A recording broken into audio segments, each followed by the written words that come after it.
Olá, boa tarde. Não Shalom! desçam. Nós aqui outra vez. Sou o pastor André Silva, pastora Regiane, e hoje nós estamos com essa live no Instagram. E nós queremos compartilhar com você sobre o nosso matrimônio. Nós completamos 25 anos de casado, meio ano passado, dia 24 de setembro. Está aqui escrito bodas de prata. E temos 1000 motivos para trazer nesta tarde, nessa live, 7 sintomas de um relacionamento doentio. Então eu gostaria que você participasse conosco, colocasse seu like aí, colocasse alguma sugestão. E nós iremos falar sobre 7 sintomas de um relacionamento doentio.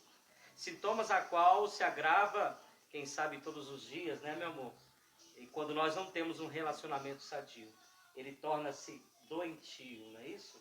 Doente, enfermo, né? Com certeza. Então aperte os seus cintos, porque nós iremos decolar nessa tarde algum conhecimento bíblico, e eu quero que você se enriqueça, que o seu casamento seja um casamento feliz e abençoado em nome de Jesus. Amém? Queridos, eu quero começar assim, com essa frase. Momentos não muito bons fazem parte de qualquer relacionamento e é preciso saber lidar com eles. Mas às vezes há situações que não se tornam mais frequentes e acabam se tornando um costume. Então, isso faz com que a maioria das pessoas fiquem em relacionamento que fazem mal, é prejudicial ao seu relacionamento. Muito tempo do que durariam, pois não conseguem enxergar o que está realmente acontecendo. Então, esse estudo nessa tarde é para que nós venhamos detectar o que está acontecendo, o que está trazendo enfermidade ao meu relacionamento conjugal. O que eu posso fazer para ser salutar, para trazer saúde emocional, saúde espiritual, para que assim possamos vencer muitos conflitos dentro da nossa própria casa. Não é isso? Sim. Eu estava conversando com minha esposa, no dia a qual nos conhecemos. Foi hilário. Já começa pelo o local, né, que a gente se conheceu. Nós nos conhecemos num parquinho de diversões. E foi muito engraçado, porque eu não estava lá na intenção, até porque eu estava saindo de um relacionamento. Meu coração não estava pronto para outro relacionamento ainda, né? E, na verdade, eu tinha esperança de retomar o relacionamento. E, então, foi quando eu conheci a um acaso. Eu estava nesse parque, ele também. E começamos eu, né, junto com a minha mãe, que tinha que me levar no parque, nós andamos, né, pelo parque, fomos às barracas. E acho que todos já conhecem qual é o ambiente de um parque de diversões, né? Naquele tempo, há 25 anos atrás, os parques também eram bem diferentes de hoje, né? Hoje é uma modernidade de que... como é que é o nome daquele parque? É Nicolândia? Nicolândia, Não, hoje não é tem chique. nada a ver com Nicolândia. É aquele daquela minhoquinha que tem cara assim, né? E eu andei em alguns brinquedos, e o único brinquedo que eu não tinha andado, e outro que eu não gosto de jeito nenhum, que é aquele carrinho bate-bate. Eu não gosto daquele carrinho, gente. Eu acho muito sem graça. Eu, né, gente? Mas há quem goste. E daí, andando num brinquedo que chamava-se, né? Não sei nem se ele existe mais. Chamava-se chapéu mexicano. É aquele que tem umas cadeirinhas tipo de balanço, num grande círculo, e ele girava e levava você bem alto. E é o chapéu mexicano. E daí ele ficou embaixo. Gente, eu fiquei tonto só de vê-la naquele chapéu mexicano. São várias cadeirinhas. Sim. E aí a mãe dela e a tia dela estavam esperando ela gritando, mãe, E aí gente, a mãe quem dela... não grita, é muita adrenalina. E a mãe dela, ela olhava para mim e a tia falava assim para a mãe dela, que é a dona Graça, minha sogra. Você conhece? Eu nunca vi mais feio. Nunca vi vendendo banana na feira, Olha minha só, mãe disse. Meu Deus. Aí, ao invés dela ficar tonta, eu fiquei tonto, tanto de olhar para ela. Mas aí eu, no meu pensamento, falei assim, hoje eu não posso perder essa chance, essa oportunidade de conquistá-la. Né, meu amor? E aí, uma coisa hilária que aconteceu. Naqueles dias, eu não tinha dinheiro para pagar as atrações daquele parque. E eu só tinha dinheiro para uma bilheteria, a Roda Gigante. Então ela ficou foi no Chapéu Mexicano, foi naquele carrinho bate-bate, não é isso? Não, não gosto do carrinho bate-bate. Eu fui em todos os brinquedos que me atraíram, menos o carrinho bate-bate. E ficou faltando o quê? A roda gigante. Gente, porque ir na roda gigante sozinho é o ó, E era a né? roda gigante de cabine, né? Sim. Daí, como geralmente a roda gigante era tida como o ponto romântico do parque. Então não tinha ninguém pra ir, né? E aí, quem me aparece? Eu.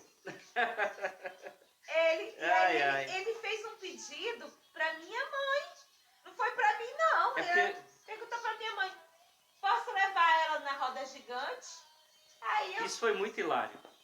Interessante, foi eu atrás dele, bem assim, dizendo pra minha mãe: não. Mas aí eu já tinha conquistado a minha sogra.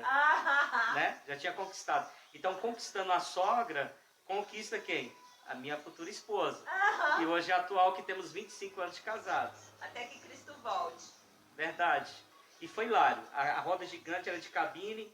E quando nós entramos, aí fecha a cabine. Olha a estratégia que eu tive. Vou estar sós com ela na cabine fechada. Aí aquela cabine, ela roda, gente. E eu tenho fobia à altura. Foi coisa assim incrível. Eu enfrentei um gigante para entrar naquela roda gigante. Né? Lá em cima, rodando a roda gigante, aquela cabine. Imagine a nossa aflição. Mas vale tudo por amor. Né? Mas ele não ficou tão apavorado não, sabe? Porque assim que a roda gigante parou lá em cima, ele já disse que queria me beijar. Logo de cara, eu digo, como assim? Acabou de me ver, eu nunca te vi, nem mais azul, como assim? Já quer me beijar? Não. Foi hilário. E você lembra que depois nós marcamos uma pizza para nós comermos e nós fomos para uma lanchonete na rua e aí tinha um garçom, nos serviu. E ao invés de nós comermos a pizza naquela lanchonete, eu optei para irmos em uma praça, porque naquela época tinha muitas praças e era muito bom. E aí nós fomos à praça, foi onde que nasceu a nossa intimidade de vida, né? Onde a gente começou a conversar, ainda não era um relacionamento, não era um namoro ainda, né? A gente estava se conhecendo.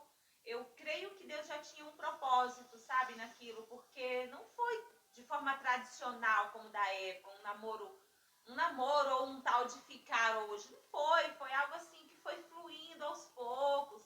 Até porque, como eu disse no início do vídeo, eu não estava preparada para um outro relacionamento, né? Eu não estava buscando um outro relacionamento. Mas eu acredito que ele já estava, mas ele foi paciente, ele esperou que eu estivesse pronta, né? E isso faz muita diferença. Tem os nossos galanteios, né? Eu tornei-me um poeta. Naquela época não tinha WhatsApp, não tinha Instagram, não tinha nada disso. E nós escrevíamos nem muito. Nem Messenger, nem Orkut. Nem o tal de Orkut.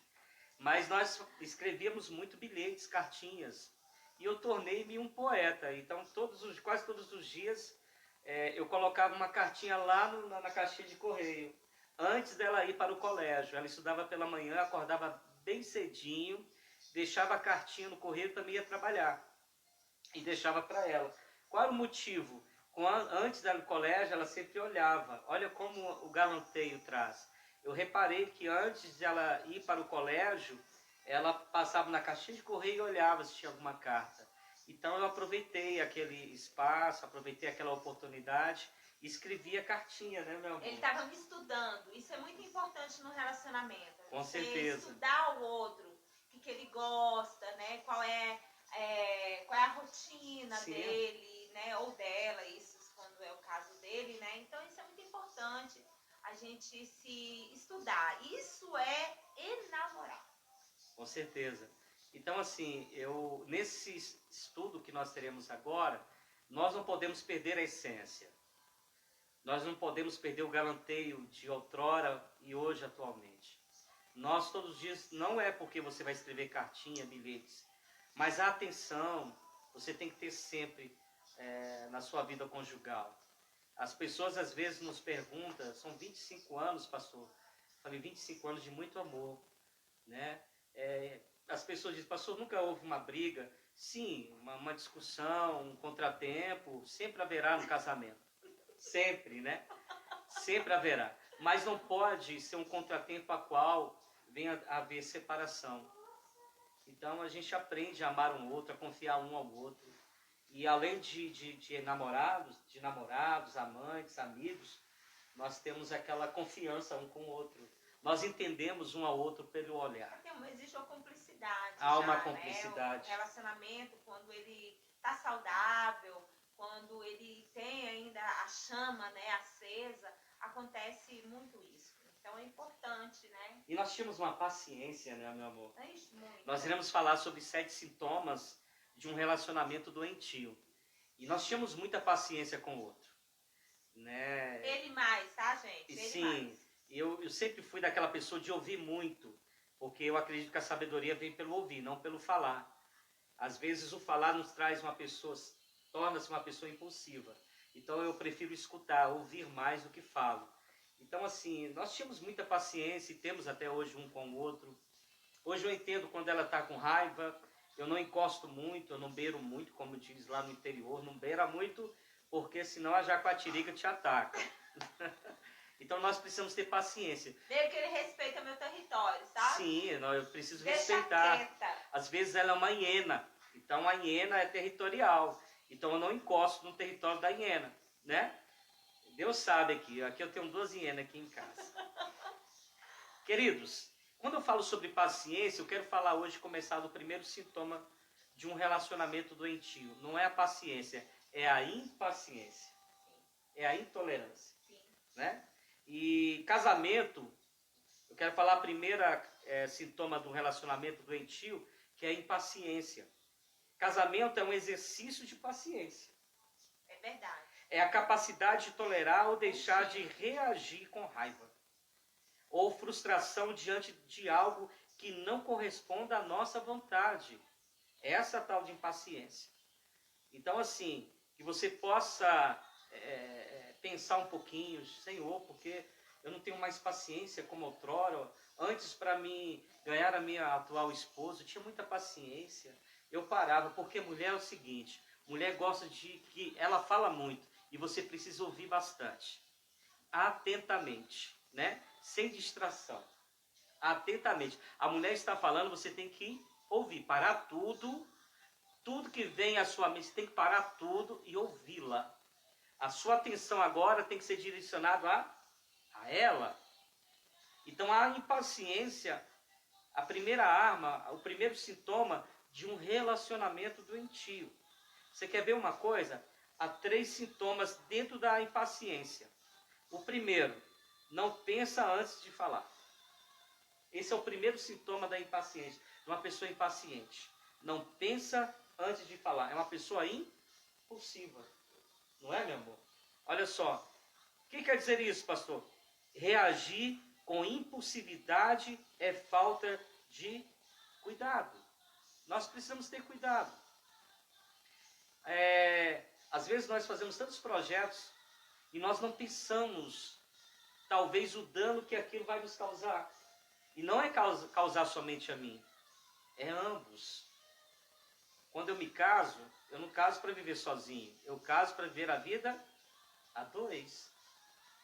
Eu sempre falo com as pessoas chegam até a nós, pastor, eu quero me casar. Eu falo assim, jamais você deve colocar assim, eu vou casar para ser feliz. Está errado. Eu vou casar para fazer o meu cônjuge, o meu parceiro feliz. Né? A minha esposa feliz. E assim vice-versa. Então, um dos sintomas da impaciência é, o impaciente não pensa antes de falar. É complicado. E acontece que muitas vezes a gente fere, né, o outro quando a gente é imediatista em palavras, a gente não analisa, não pensa. E é muito importante também a gente se colocar no lugar do outro, né? Por que ele está agindo daquela forma? O que está acontecendo, né? E isso é muito importante porque você acaba entendendo o outro. Com certeza. O segundo sintoma do impaciente não toma cuidado com os melindrizes. Quer dizer, é muito melindroso. então não toma cuidado. Uma pessoa mimimi, né? Ah, não, ficar andando, você ficar, conviver com uma pessoa, que você tem que viver pisando em ovos para poder não chatear ela, é muito ruim, gente, é muito ruim. Eu acho que é praticamente insuportável, né? Não tem como, gente, não dá. Quando nós nos casamos, o primeiro versículo, eu não nasci no berço evangélico. Ela me ganhou para Cristo, gente. Ela me ganhou para Cristo. E um versículo que norteou a minha vida conjugal está lá em Cantares, no capítulo 8, no versículo 7, que diz assim: as muitas águas não poderiam apagar esse amor, nem os rios afogavam, ainda que alguém desse toda a fazenda de sua casa, por este amor, certamente a desprezaria. Então as muitas águas não podem afogar esse amor, apagar esse amor. Há uma chama que arde dentro do nosso coração, né? A Regiane arde dentro do meu coração. E as muitas águas das provações, das tribulações, não pode apagar esse amor. Essa chama não pode se apagar com essas tribulações, com ventos, né? E você pode imaginar que em 25 anos foram muitas tribulações, né? Muitas tribulações. E isso só serve para fortalecer o relacionamento. Porque às vezes as pessoas são muito superficiais, né? Qualquer coisa é motivo de, eu não quero mais viver com você, não vai mais dar certo a gente junto. E não é assim, a gente tem que saber ser tolerante, né? O amor é paciente, não é isso que a palavra de Deus diz? Então. E é complicado. Então, assim, pessoas melindrosas, tudo se ofende, para ela tudo enraivece e acabou o mundo. Principalmente se não for do jeito dela, Principalmente se não for do jeito dela. Pois é. Eu tinha um hábito que foi tirado, não tive? Qual era? Qual deles, né? Não, eu faço essa pergunta para você. Qual era o pior hábito que eu tinha? O pior hábito que ele tinha e tem. Não, gente, é assim. Eram muitos. Porque a gente sabe que vem de um jeito, uma criação, e a gente de outra, né? Mas assim, o que mais me incomodava no início do relacionamento era a questão que nós vamos falar um pouco mais pra frente. Sim. Era a questão de ciúme. Isso, assim... Era doentio. Era não era um ciúme doentio. Era um ciúme que era zelo, cuidado. Mas aí transformou-se em um ciúme doentio, a qual o Espírito Santo de Deus fez uma obra. Era mortífero, gente. Era terrível. Terrível. Era mortífero. E o terceiro sintoma do impaciente não é tolerante. O que quer dizer isso, pastor? Não tente mudar seu cônjuge. Harmonize seu relacionamento. Você sabe que a pior coisa dentro do casamento é você tentar querer mudar o seu cônjuge. Gente, olha que coisa, isso é coisa assim de outro mundo. O marido e a esposa. O marido vem de uma tradição familiar, a esposa vem de outra tradição familiar. Dois seres ETs, e aí torna-se agora uma só carne. Isso é unicidade. Duas pessoas comuns tornando-se uma só. E aí juntam-se e tornam-se uma só. Hoje é carne da minha carne e osso do meu osso. Agora elas precisam pensar o que é bom para os dois. O individualismo tem que se acabar. Não é verdade? Na verdade é um que está completando o outro. Com né? certeza. Acaba que dois círculos, dois elos, né, que se unem, né, e fica um pouco de mim nele e um pouco dele em mim. E a essência desse amor, a essência dessa junção é isso. Como é que você conheceu a sua esposa e o seu esposo conheceu a sua esposa? O que te atraiu dele? Aí você, depois do casamento, você quer mudar de qualquer forma, tem que ser do seu jeito. E assim vice-versa. E muitos relacionamentos são rompidos por causa disso. Porque aí vem o quê? O desentendimento. Eu casei para quê? Você virou um monstro, né? Você virou uma medusa, um monstro. Né?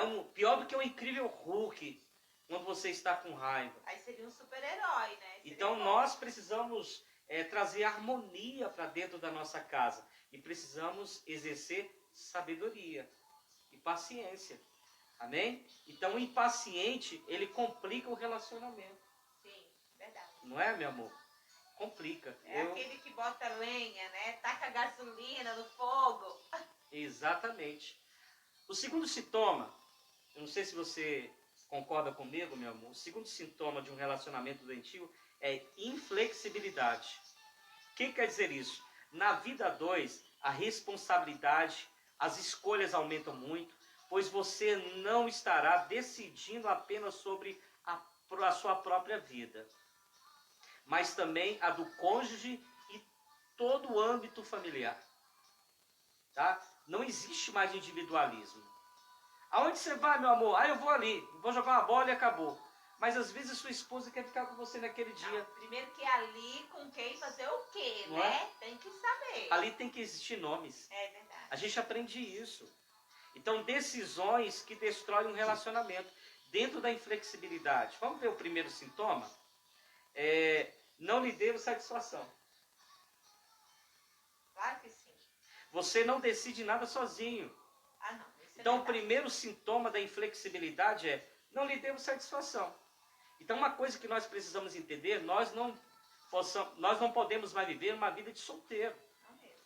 Hoje eu sou casado. Ia onde queria, quando queria. Pois é, a própria Bíblia diz aqui, Cantares, no capítulo 6, no versículo 3, diz assim, olha, o meu amado, eu sou do meu amado, e o meu amado é meu. Ele se alimenta entre os lírios. Quer dizer, eu sou do meu amado e o meu amado é meu. Então, as decisões não tomam sozinhos, porque eu estou casado. Então, as minhas decisões são partilhadas. Aonde você vai, meu amor? Meu amor, eu vou ter hoje um jogo de bola. Eu, quando me casei, para os flamenguistas aí, eu era flamenguista. Foi liberto. Aí as pessoas falam comigo hoje, pastor, você está rebelde, você se rebelou. Meu amigo, aí eu era flamenguista. Eu só ia para o culto quando acabava o jogo do Flamengo. Eu era tão viciado em jogo de futebol que eu só ia para a igreja depois do jogo de futebol, quando acabava o jogo de futebol. Quando acabava o jogo do Flamengo, por exemplo, quando o Flamengo ganhava, eu estava alegre, ia para a igreja alegre, aí chegava, aleluia, glória a Deus. Olha só que situação. Mas quando o Flamengo perdia, eu estava embrutecido, com raiva, irado, ninguém podia falar comigo e ninguém podia passar perto de mim. E o meu pastor, ele falava para minha esposa, fala assim, olha, cadê o André? Cadê sua vida? Tá chegando, o jogo tá acabando. A minha vida era assim, né? Eu era muito individualista, né, meu? E também a gente pode ver a questão do individualismo quando as decisões serão tomadas. Acontece muito, a gente vê muito, né, alguns casais se queixarem que um fez algo sem tomar a opinião do outro, né? E isso é individualismo. Complicado. Ou comprou alguma coisa sem comunicar. E eu acho que há uma necessidade, né? Porque se estão divididos, não tem como Deus estar abençoando, né? Com Agora, certeza. quando estão os dois no mesmo propósito, né? Principalmente quando são todos dois cristãos, isso é de suma importância, porque a atuação de Deus fica muito mais fácil. Com certeza. Olha só, outra coisa aí, do inflexível, da inflexibilidade. As questões financeiras são da minha alçada. Olha só, a economia da família deve ser partilhada. Por exemplo, eu recebo meu salário, eu falo assim, o meu salário é meu, eu faço com ele o que quiser. E quando chego, não é que você precisa dar satisfação, mas você precisa partilhar, porque tem dívidas. Eu sempre fui essa pessoa, cavalheiro, eu sempre fui cavalheiro. Então, assim, eu sempre gostei de pagar, né, meu amor?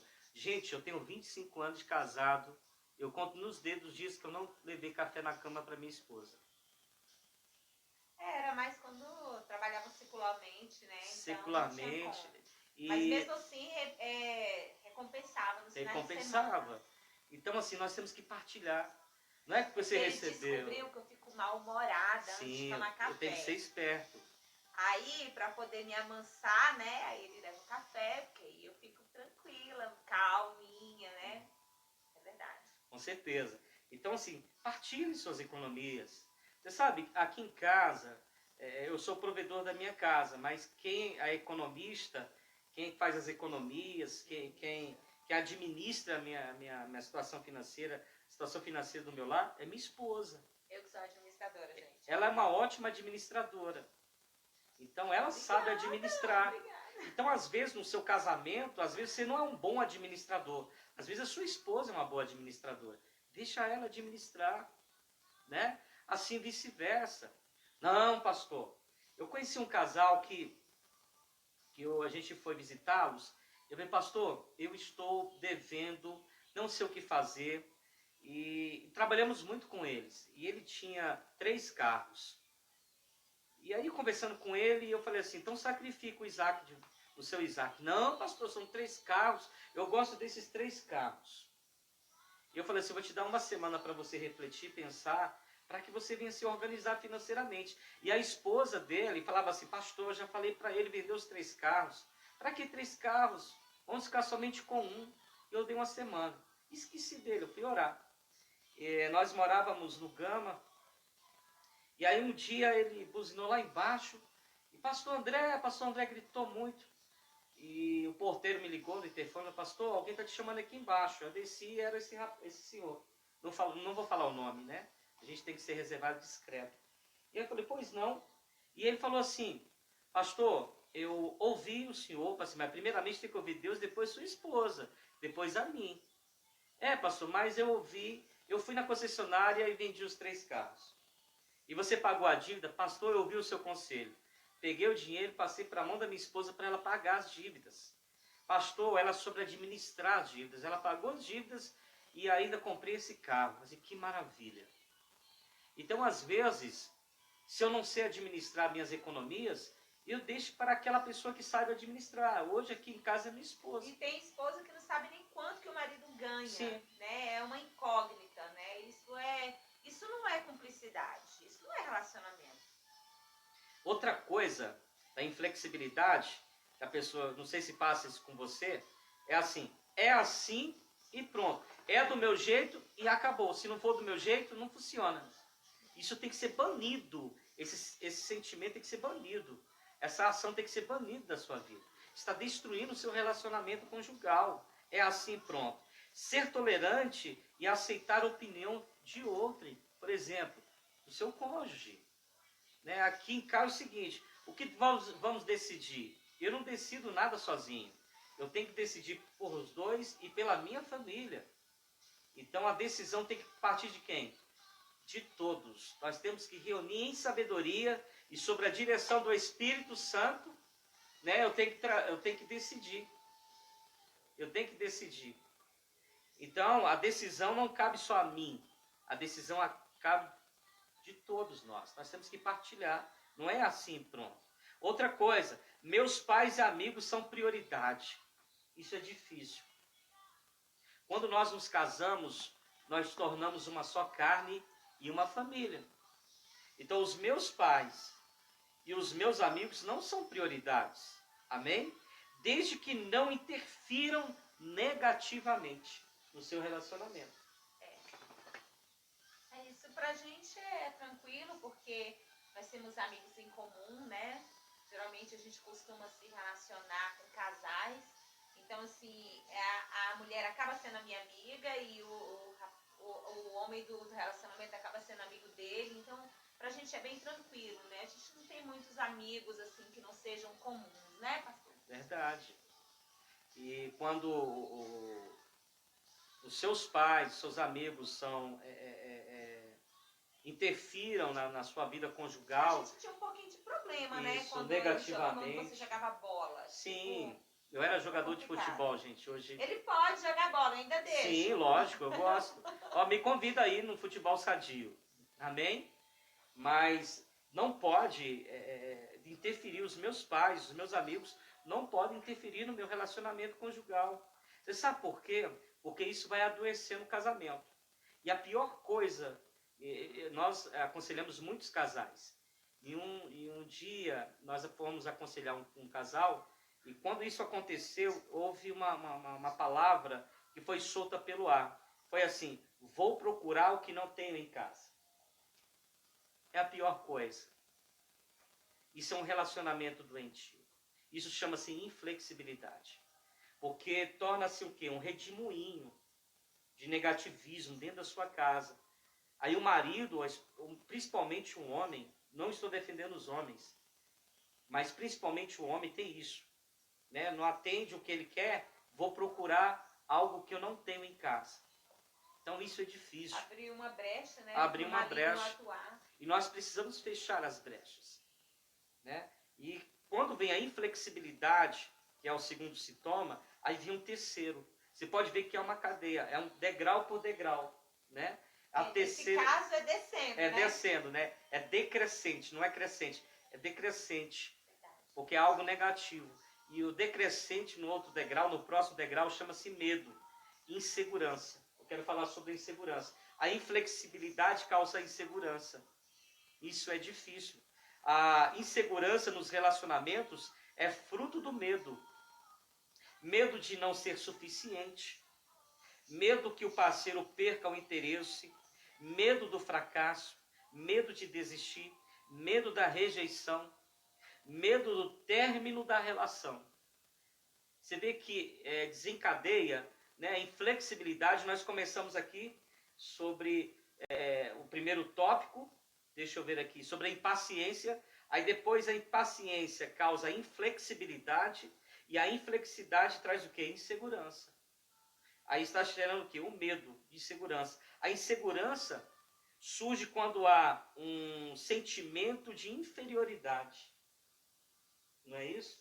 No caso das mulheres é muito notório isso. Ela começa a fazer comparações, né? Ela começa a se achar menos bela do que outra mulher, menos inteligente, menos atraente, menos habilidosa. E ela começa a, né, criar, né, um complexo mesmo. E isso é difícil de lidar, mas ela tem que saber, né? Eu falo para minhas mulheres nos meus vídeos, eu falo muito sobre a mulher se sentir uma princesa, ser filha do rei. Ela é especial da maneira dela, né? Ela tem qualidades. É verdade. Então, o medo da rejeição, do fracasso, medo de perdas, é muito difícil, queridos. E também perigoso. Em relacionamentos conjugais, a insegurança vem acompanhada de crime, de carência, pensamento fantasioso. Então nós precisamos tomar muito cuidado com isso. É verdade. A questão de crime fala sobre, a gente pode fazer uma comparação aqui do que tem acontecido, né? Nas mídias a gente vê sobre o feminicídio e não só, né, contra a mulher, mas contra o homem. Assim, a pessoa quando é pega no ato ou que ela é, né, condenada ou presa, ela sempre diz: eu matei por amor. Então, assim, é um amor tão doentio, um amor tão que chega ao nível de tirar a própria vida da pessoa, né? Em muitos casos. Né? E até a sua própria vida. Muitas vezes é uma sequência. A Bíblia diz que um abismo gera outro abismo. Sim. Então, a maioria das coisas que a gente vê no quesito de tirar a vida do outro, ele tira a vida e depois tira a própria vida. Então, são dois crimes, né? E o que nós estamos trazendo, e é uma responsabilidade tamanha, o que nós estamos gerando dentro da nossa casa. Existe uma palavra chamada gamafobia, medo de se casar. Né? Não sei se você já ouviu falar sobre isso. Eu conheço pessoas que já são muito velhas em idade, que até o exato momento não se casaram, porque tem medo. E o medo que gera nelas eu não quero casar para ter um relacionamento como meu pai e minha mãe têm. Né? É um relacionamento destrutivo, um relacionamento ruim, né? E os filhos, eles observam muito a conduta dos pais. Os pais precisam ser um exemplo para os seus filhos, porque nós não criamos os nossos filhos para nós criamos os nossos filhos para o casamento. Para constituir família. Para constituir família. Perpetuar, né? E isso tem gerado uma fobia, chamada gamafobia. Então eu conheço muitos filhos que não querem se casar, porque tem visto o comportamento dos seus pais, não há amor, não há flexibilidade, e isso tem trazido um mal terrível para dentro da sua casa. Né? Tem destruído muita família. Então nós precisamos tomar cuidado. Pastor, e como devo fazer para não ter essa insegurança? Primeiro, desenvolva a autoestima ao seu cônjuge. Conheça os seus pontos fortes e que pode ser melhorado. Nós temos que fazer uma autoanálise em nós mesmos. Aonde eu preciso melhorar? Né? O que está sendo ruim? Está sendo prejudicial? Estou prejudicando o meu relacionamento com essas ações? Então começa a detectar, começa a ver o que está destruindo, o que tem sido destrutivo dentro do seu casamento. Sim, e também identificar, né, maneiras que você possa estar fazendo para melhorar esse relacionamento, né? Cada um tem que fazer. Eu ouço muito, pastor, as mulheres me dizem muito o seguinte: é só eu que mudo, só eu que tento fazer dar certo, né? Então, assim, não é à toa que somos as ajudadoras idôneas, porque geralmente a mulher é mais sensível, né, para as Sim, mudanças, sim. ela é mais criativa. Então eu creio que não é só ela, não é só a gente. É que nós temos mais sensibilidade, então acaba partindo mais de nós mesmas, mulheres. E eu digo para você que isso é uma dádiva de Deus. É uma dádiva de Deus que você tem que aproveitar. Sim. Né? Quando depender de vós, tem de paz com todos. Então, eu procuro mesmo assim, sempre tomar iniciativa. Geralmente, né, aqui nesse relacionamento, eu tomo bastante iniciativa. Sim, e é complicado, porque nós precisamos ser mais flexível. Amém? Evite comparações, tá? O que acontece com... Se nós não desenvolvermos a autoestima, nós começamos a fazer comparações. Evite comparações, né? E você começa a se comparar com a outra pessoa. Ah, você me amava porque o meu corpo era assim, você me amava porque eu era desse jeito, agora porque eu engordei, porque eu fiz isso, e você começa a se comparar. Ou intelectualmente. Ou né? intelectualmente. Eu queria tanto que você fosse parecido com fulano, né? Ah, mas nossa, fulano é tão assim, você bem que podia imitar. Não, gente, não. Cada pessoa, cada indivíduo tem o seu jeito. Né? Coloque algo na sua cabeça, você é único, né? Sim. Eu casei com uma esposa única. É verdade. Amo os jeitos e os trejeitos dela. Né? As qualidades e os defeitos. As qualidades e defeitos, eu falo com ela o dialeto goianês, né? Eu amo isso. Porta, portão, porteira. Então isso é muito bom, gente. Carne, né? Gente, eu não comia. Minha comida era só arroz, feijão, bife, tomate e batata frita. Era meu alimento. Quando eu casei com a minha esposa, com esse dialeto dela, ela é incrível. Hoje eu como quiabo, como jiló. Jiló, gente, muitos não gostam, eu gosto de jiló. Então eu gosto. Uma farofinha de jiló. Sim, amo demais. Né? Então aprendi. Um moí. Então a gente aprende. Você vê algo que desencadeia? Eu estou falando de flexibilidade. E quando eu falo sobre isso, medo, agora o medo causa o ciúme. A insegurança, ela causa o ciúme. E nós precisamos tomar cuidado. Né? O ciúme é um sentimento egoísta, onde a pessoa que está acometida desse mal se sente incapaz de obter a atenção da pessoa amada. É incrível isso. Então há 3 tipos de ciúme que nós precisamos entender. O primeiro é o normal, é o ciúme normal. É aquele que ocorre quando a pessoa amada dá motivo para o parceiro sentir ciúme. Ah, não, eu não. Né? Eu domo? Não, hoje não. Mas quando eu E casei... dava? Quando eu me casei... Nós não caçamos o berço evangélico. E as roupas, gente, as roupas dela eram tudo curtas. Eram todas curtas. Ah, isso é legal da gente comentar. Isso dava motivo de ciúme, meu amor. Aff, mas Isso me dava. conheceu usando as roupas curtas, gente. Gente, olha, mulheres... É porque ele sabia que aquilo que chamou a atenção dele, né? Aquilo que os olhos dele viram, né? E chamou a atenção dele, outros também estavam sendo chamados a atenção. Mas, gente, sabe quando assim é desproposital? Era o meu hábito, era o meu costume. Sim, com certeza. Sabia aquele, você me conheceu desse jeito e eu sou desse jeito e acabou. Mas às vezes, vamos nos poderar. A Deus, que o Espírito Santo nos muda. Vamos nos poderar, vamos ver o que está sendo prejudicial ao relacionamento. Será que, não estou falando de costumes e costume, mas será o que eu estou vestindo está causando ciúme para o meu É cônjuge? adequado É para uma adequado? mulher casada ou um homem casado. Se bem que isso não pende muito pro lado masculino, não, né? Isso é mais pro lado do lado feminino. E a gente realmente, né, nós temos um testemunho a dar como cristãos, né? Sim. E depois, segundo, é uma postura de mulher casada.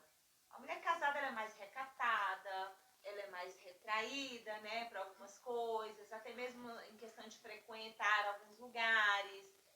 O comportamento dela, ela Sim. é diferente, gente. A gente sabe que é. É complicado. Então eu falei sobre o ciúme normal. Agora tem o neurótico. Ah, O ciumento neurótico. O que é isso? É aquele cujo sentimento de angústia é permanente. Aqui o ciumento tem consciência de que seu ciúme é exagerado, mas não consegue se controlar. Já viu pessoas com ciúme exageradamente, né, meu amor? tem E não que se fazer controla. parte do grupo de aqueles que amam demais, né? Sim. Amam extremamente. E não pode. Não pode. Ah, mas eu casei, é propriedade minha. Não, tem gente desse jeito que escolhe a roupa que a mulher vai usar. Eu conheci uma vez um caso que o marido comprava as lingeries da esposa, ele comprava as roupas dela, e não era porque ele tinha bom gosto ou ela gostasse disso, é porque ele controlava isso, né? Então, assim, é um ciúme terrível, doentio. Com certeza. E é o terceiro tipo de ciúme, que é o delirante, aquela pessoa paranoica, né? Vê coisa onde não existe. Vê coisa onde não existe. Onde é visto como mais grave, de maior preocupação. Sim. Pois é aquele que onde o indivíduo fantasia uma possível traição, podendo ser agressivo e até mesmo cometer insanidades contra o parceiro. Então é necessário reaver conceitos. E olhar, será que o meu ciúme passou para o terceiro grau, que é o grau de uma pessoa delirante, paranoica, e isso tem sido prejudicial? É onde está tendo muitos casos de feminicídio, né? Pessoas fantasia, não, ela está me traindo com isso, e ele começa a encenar, colocar cenas, e começa a dizer, minha esposa está me traindo com fulano de tal, está me fazendo isso e aquilo, e acaba matando, acaba cometendo um homicídio, um feminicídio com o seu parceiro. Eu conheci uma vez um casal que a mulher começou a apresentar um comportamento estranho e eu fui me chegando até conquistar a confiança dela. E ela me confessionou que ele saía para trabalhar e trancava ela dentro de casa. Sim. Ela só podia ficar num ambiente interno, né? Nem no quintal ela não ia. Então era algo, né, doentio, né? E isso, ela me paranoico. confessionou isso, era paranoico. Então paranoico que quando ele chegava, mesmo ela trancada dentro de casa, ele cheirava as roupas dela para saber se o perfume que tinha era só o dela mesmo. Então é doentio. Era terrível. Gente, a Bíblia diz lá em Efésios, no capítulo 5, diz assim, no versículo 25: Vós maridos, amai a vossa mulher, como também Cristo amou a igreja e a si mesmo se entregou, para santificar, purificando com a lavagem de água pela palavra, para apresentar a si mesmo igreja gloriosa, sem mácula, sem ruga, não coisa semelhante, mas santa e irrepreensível. Assim deve os maridos amar a sua própria mulher, como a seu próprio corpo. Quem ama a sua mulher, ama a si mesmo. Então, esse ciúme doentio está dizendo para você, você não se ama. Se você ama o seu próprio corpo, então ama sua mulher como você ama o seu próprio corpo, né? Ama sua mulher, purifique-a, santifique-a, né? Se entregue a ela, confie. Amém? E você pode ver que está vendo uma cadeia, desencadeando, né? Aí vem o que? O ciúme. Depois do ciúme, vem algo terrível, que também é a indiferença. É difícil. O que é isso, pastor? A indiferença. É o quinto sintomas para um relacionamento doentio. Esse é o quinto, são 7. Pode ser tão fatal a indiferença, pode ser tão fatal quanto uma traição. o cônjuge passa a ser ignorado ou rejeitado por seu parceiro. Então, procure entender a causa dessa indiferença.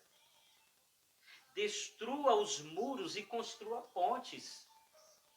Mas o que é construir? O que é construir muros? O que eu estou construindo? O que você está construindo no seu relacionamento conjugal? Construir muros com nossas implicâncias, nossa teimosia em aceitar certas situações. Às vezes nós implicamos muitos. A gente sabe que o outro não gosta de determinada atitude, então é bom evitar, né? E estamos construindo muros, não é só para agradá-lo, não. É para a convivência se tornar mais tranquila, mais agradável. Às vezes a gente é levado a ter que abrir mão de algo que a gente gosta, que a gente quer, da maneira que a gente quer, para estar agradando o outro. Mas eu acho que isso é uma troca bem satisfatória. Sim, e essa indiferença, essa implicância está construindo algo, um muro, uma barreira. Separação entre o relacionamento. E como é que um relacionamento desse vai dar certo? Não tem condições alguma de dar certo. Porque eu estou construindo um muro de implicância, de intolerância. Isso afasta, né? E quanto mais vai afastando, quanto maior a distância né, entre o casal no relacionamento, acontece que isso vai se tornando normal, a pessoa vai se acostumando com aquilo. Né? A gente vê que muitos repudiam, né? Muitos repudiam. Repudiar, e aí não quer mais se relacionar, e começam a viver dentro de casa como dois estranhos. Não estou falando só em questão física, estou falando mesmo do relacionamento. Mal se falam, um para um lado, outro para o outro, um não pondo outro no outro, e sempre no celular, né? Hoje complicado, a gente tem algo que pode ser usado muito para o bem, quanto também nos levar à destruição, à ruína, né? Que são as redes sociais. É tudo muito rápido e você conhece-se o mundo inteiro, né? Sem sair dali do lugar. Então, isso é algo que também causa... Isso também faz parte, é um dos tijolos desse muro, né? Com certeza. E nós precisamos tomar muito cuidado com isso. Então, aumente seu valor, se valorize, né? E lute para combater isso, essa indiferença. Amém? Lute para combater. Outro degrau, o sexto, o penúltimo, é a incompreensão. A maior probabilidade de fazer um casamento acabar, você poderia arriscar uma palavra e dizer: pastor, a probabilidade de um casamento se acabar tem 3 coisas. Aí você pode até mencionar: uma má comunicação, dinheiro, sexo e o distanciamento. Se eu fosse perguntar para qualquer pessoa em uma dessas palavras, as pessoas iriam citar. Umas iriam citar: nós não nos comunicamos mais. Antigamente nós sentávamos em mesa, comunicávamos. Olha a frase mais ouvida: ele não me entende. Ele não me entende. Né? A falta de incompreensão. Outra coisa, dinheiro. Né? Muita dívida, pastor, não aguentei mais esse relacionamento. E isso não pode acabar um relacionamento. É importante, né, que a parceira entenda que quando o marido está endividado, né, ela também precisa enxugar despesas. Sim, lógico. Ela precisa... É muito fácil acostumar com muito, com mais, gente. Quando é com menos é difícil. Eu falo isso por experiência própria. Então, assim, quando você começa a enxugar despesas e ter coisas que realmente são necessárias, os mimos vão ficando, né? Os mimos vão ficando, e mulher gosta muito de mimo, e às vezes ela não quer descer do nível, e a gente vê muito isso, a gente vê maridos desesperados, Sim. dizendo o que é que eu vou fazer, porque tem mulheres que elas não têm essa consciência, não têm essa sensibilidade, não tem a atuação do Espírito Santo nelas, porque eu creio que é uma insensibilidade espiritual até. Sim. Quando ela não passa a entender que aquilo está roubando a paz do seu marido. Ela faz questão de continuar frequentando os mesmos lugares, ela faz questão de continuar comprando as mesmas coisas, porque ela não abre mão da qualidade.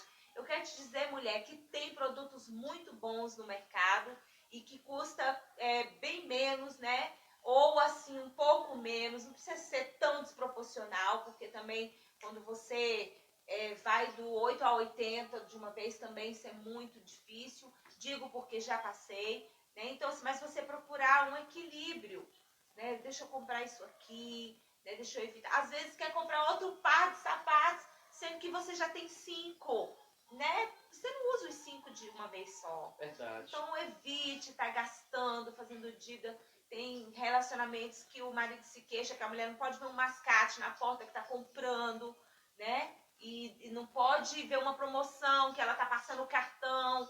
Então, gente, vamos começar a fazer coisas conscientes, né? Coisas necessárias, verdadeiramente necessárias. Então, assim, eu aprendi uma coisa.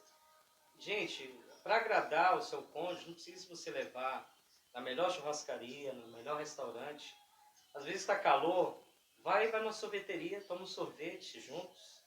O que a mulher gosta, eu falei no início aqui, é a atenção, é o companheirismo, é o diálogo, são palavras de gentilezas, palavras gentis.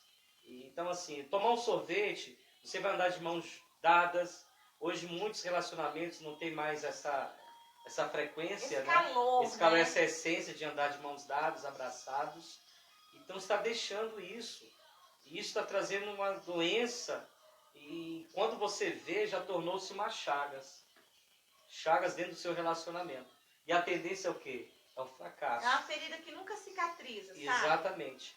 E olha só, então eu falei aqui sobre o palpite das pessoas, o que acaba um relacionamento? Uma má comunicação, dinheiro, sexo ou distanciamento. A resposta a essas questões se resume nas expectativas não atendidas. E a maior razão, muitas vezes, incompreendida das crises conjugais. Olha só, eu achava que minha esposa ou meu esposo iria suprir ou satisfazer todas as minhas necessidades. Relativo. É relativo. E às vezes é ruim. Essa observação, essa colocação é ruim. Por sermos individuais, né? Sim. Seres individuais que estão numa unicidade, às vezes eu tô querendo e você não quer. Nem todas as nossas Às necessidades... vezes é aquele momento que você quer e eu não quero, é normal. E nem todas as nossas necessidades são supridas, né, meu amor? Sim. Nem todas. E nós precisamos compreender isso. Eu Eu falei antes da live com ela sobre as nossas alianças, essas aqui. E nelas estão escritas dentro, no interior, né? Para sempre unidos no amor. E nós carregamos essa frase conosco. Para sempre unidos no amor. Né? E nós embora tenha dia, né, que a gente não tá lá tão no amor, né? Verdade. Gente, eu vou falar para vocês que são casais, nem todos os dias é dia de fazer flores. amor. São flores. Tem dias que a sua esposa quer somente conversar. Né? Só quer estar junto. Estar juntos. E nós homens somos predadores. Nós queremos quase todos os dias, ou todos os dias. Senão ela não atende a minha necessidade. Se a gente se mostra indefesa, ele já quer logo capturar. No início do meu casamento era assim. Hoje não é porque isso é banal, não, isso é maravilhoso. O casamento tem que haver a hora do sexo, a hora de fazer o amor, né? A hora da intimidade entre os dois. Mas também, há momento também que nós precisamos sentar, conversar, olhar um para o outro, ouvir. Eclesiastes respalda isso, hein, Sim. gente? Há tempo para tudo. Eclesiastes 3 fala sobre isso. Claro. Eu falei para ela, qual é o seu versículo que você gosta? Eu acho que ela até sublinhou. Ah, o meu versículo preferido é 2 Coríntios 2, 17? Não, 17, 5. Acho que sim. A Bíblia diz lá em Romanos 8:1, eu gosto também, nenhuma condenação há para aqueles que estão em Cristo Jesus. Né? Então, assim, queridos, a última coisa, a última questão aqui, o sétimo sintoma de um relacionamento doentio é agressão. Nós falamos decrescente. Eu acredito que não vai ter como terminar essa live, mas eu quero na próxima live, semana que vem, terminar isso. Fica faltando só o tópico 7. E eu quero que você assista conosco essa próxima live, o tópico 7, e nós vamos falar aqui sobre os 10 mandamentos do relacionamento conjugal. Amém? Então que Deus os abençoe em Cristo Jesus. Eu vou encerrar agora porque o tempo se findou. Mas que Deus abençoe sua vida e reflita naquilo que nós falamos hoje. Que Deus abençoe sua vida, ó. Um grande beijão no seu coração e que Deus abençoe vocês em nome de Jesus. Deus abençoe vocês. Tchau.